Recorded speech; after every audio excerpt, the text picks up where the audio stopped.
amawanga munana baloya ekibiina kitaba baloya oba bannamateeka mu mawanga ago East African Law Society kyegatse n'ekibiina ki Uganda Law Society bagenze mu kooti ya East Africa batutteyo omusango bakyalenjinga buwanguzi bwa General Kaguta Museveni agambye atya bakyalenjinga buwanguzi bwa General Yoweri Tibuhaburwa Kaguta Museveni lukyali luto luno lunaggwa lunampuliriza abaana nkugambye bagambye kakati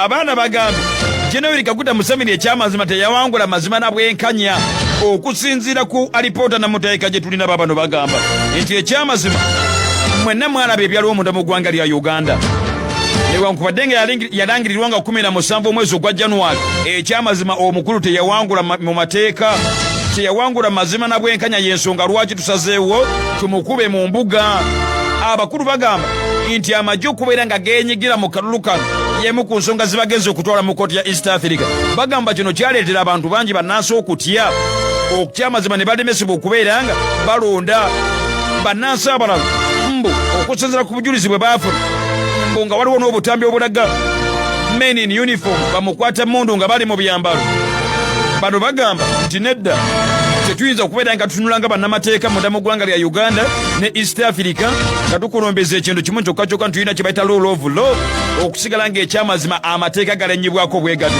bagambye bagenda kulwana bwezizingirira mpuliriza okulaba ng'ensonga zino bazikwasaganya mpolampola bagamba nti akakiiko k'ebyokulonda okubanga kakola okusalawo ng'obudde buggwayo ku last minute ne bakola amendment saawo twalina kulondesa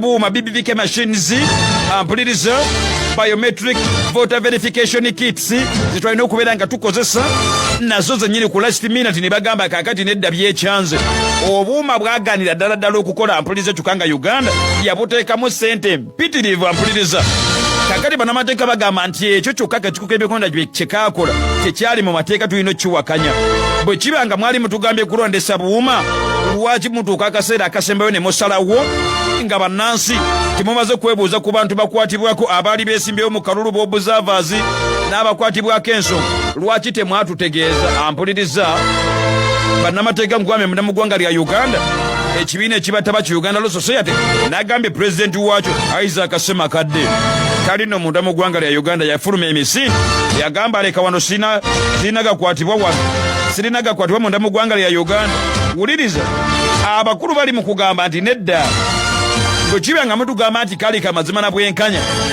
twagala tugende mu kooti ya East Africa kakatino tugiyesiga mawanga 8 gerepresentinga bakubini ebye Uganda nti kakati pano yaliko abantu 8 nga bakulemberwa Saabalamuzi Flavian Nzeija kakati wano kugenze kakati mu East Africa ampuliriza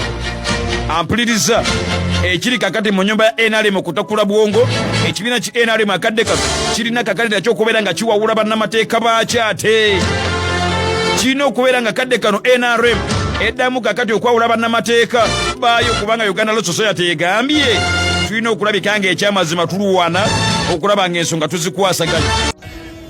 Greetings to you, sisters and brothers of the NUP chapter in Kenya, the Pan-African Solidarity Movement, and all of you comrades gathered here today in the spirit of truth and justice. Thank you very much for organizing this sacred space to come together and lift our voices for those who cannot speak for themselves at the moment. Today, we should be reminded that the prison cell in Luzira or anywhere in Uganda, a dungeon in Dar es Salaam or an illegal safe house in Nairobi are all part of the same wall, a wall that is built and used by those who fear the power of the people. As we pray today, we carry deep in our hearts the names of the sisters and brothers who have paid the ultimate price for the cause that we all believe in. We think about people like Dr. Kizza Besigye, who was abducted right here in Nairobi on Kenyan soil, illegally extradited to Uganda, and is still in prison, held and denied bail even when his health is deteriorating. We think about Olivia Lutaya, Eddie Mutwe, Doreen Kaija, Alex Waiswa Mafumbiro, and hundreds of NUP leaders and supporters who are languishing in prison for only dreaming of a new Uganda. We pray for the comrades in Tanzania like Tundu Lissu and many young activists and freedom fighters across East Africa who have disappeared or detained simply for saying no to injustice. Comrades, prayer is not a sign of weakness. It is a great sign of defiance because we are bringing our petition before the highest of authorities, the Almighty God. When we pray together as East Africans, we break the tribal and national boundaries which they've always used to divide us. We are one people with one vision. We seek a continent where leaders are servants, not masters, and where the law protects the weak instead of shielding the strong. So to the families of the prisoners, your tears are the ink that is writing the history of the liberation of our generation. Your pain will never be in vain. Poleni sana ndugu zangu. To the prisoners themselves, well, I speak to you even when I know you cannot hear me, but may my message be carried to you through dreams or imaginations, or through those that may get the opportunity to visit you in prison. I want you to know, I want it communicated to you that your spirit is free, even your bodies, even when your bodies are incarcerated. Those walls will fall, and the truth will set all of us free. To all of us present here in Nairobi, physically, or some of us who are present virtually, all those who will see this message later on, and all those who can carry it on further, let this prayer be a spark that ignites a relentless solidarity across borders and wherever we may be scattered all over the world. Just like the oppressors are united in their evil, let us be united for a free East Africa and a free Africa. Let the world know that East Africa is waking up more and faster every day, and we shall not and cannot be stopped. No, we shall not. We shall neither be intimidated nor silenced. May the Almighty God protect all of us as we soldier on, and may He bring our sisters and brothers back strong and unbroken. People power, our power. Our power, people power.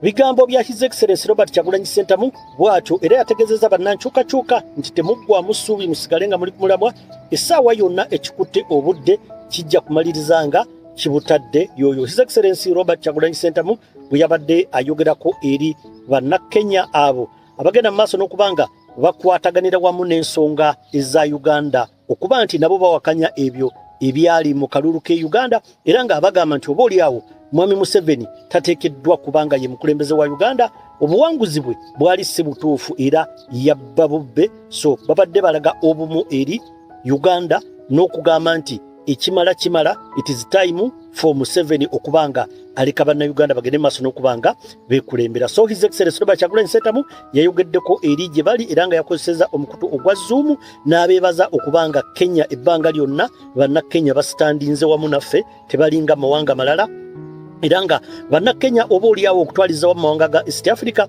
bebokka oba oliawo betulinamu essuubi abagezaako okulwanirira Uganda, abagezaako okubanga Uganda ekigikwatako nabo kibakwatako. Thank you very much for our brothers and sisters from Kenya okubanga every time you stand with us. Banyarwanda abo bom bali mu nkwawaza omukulu General Museveni, abe Tanzania bali mu nkwawaza omukulu General Museveni. Teri mawanga malala ge nalinda bigavaayo kubanga gogera ku nsonga za Uganda. Abalala batukyayira ddala nga abe Congo tebatwagalira ddala olw'embeera ey'okubanga abakongo ebizibu bye bayitamu byonna byaleetebwa bannayuganda. Kugamba Museveni ate aleetedde eggwanga Uganda okubanga likyayibwa amawanga agasinga wano mu Afrika, kati nga Abasudaani abamu tebaagalira ddala bannayuganda bwe bayita abanweri, basajja batu bagenda mu maaso n'okubanga battibwa amagye ga Uganda, amagye ga General Museveni ne mutabani we Muhoozi Kainerugaba. Kati Omusudaani omunweri tosobola kumubuulira munnayuganda tamwagalira ddala kubanga akimanyi bulungi nti amagye ga Uganda gegagenze maaso n'okubanga gabatta ensi nnyingi ezitatwagala ffe wano nga Uganda olw'embeera gye tutaddewo. Omukongo tayagalira ddala kuwulira kintu kibayita munnayuganda. So embeera bwetyo bweyimiridde, bannakenya bo oba oliawo tuyinza okubeebaza olw'omutima ogwo okuba nti ekikwata ku Uganda nabo kibakwatako. Bannakenya bayimiridde wamu naffe era ebiseera ebisinga ozze ng'obalaba nga bavaayo ku butabanguko obuzeebeerawo mu Uganda ne babuvumirira. Ndowooza era obuzze obalaba nga bavaayo ku bigambo ebyogerwa Gen. Museveni ne mutabani we Muhoozi Kainerugaba, oba oliawo ne balaga oba solidarity eri bannayuganda okuba nti ekitukwatako nabo kibakwatako. Bannakenya bantu banjawulo nnyo. Naye nga amawulire amalala jjukira waaliwo eŋŋambo ezaali zibungeesebwa nti Oweekitiibwa His Excellency Robert Kyagulanyi Ssentamu ali mu nteeseganya ne gavumenti ya omukulu Museveni okuba nti akumawo e Uganda mirembe, n'okuba nti ekibiina kye ekya NUP kirikoganayizingibwanga political party wano mu ggwanga Uganda. Yavaayo n'asambajja ebigambo ebyo era n'agamba nti abagenda mu maaso n'okubanga babungeesa eŋŋambo ezo byabwe banoonya kubanga bayisaawo byabwe. Era nga kampeyini eno yali ekulembeddwamu bannaddiini ab'e Uganda. Bannaddiini be baali bagezaako okubanga beetumiikiriza okuyingira mu mulimu ogutaabatumwa, nga bagezaako okubanga aboogera ku lwa His Excellency Robert Kyagulanyi Ssentamu nti bateeseganye n'omukulu Tebo wabula Museveni.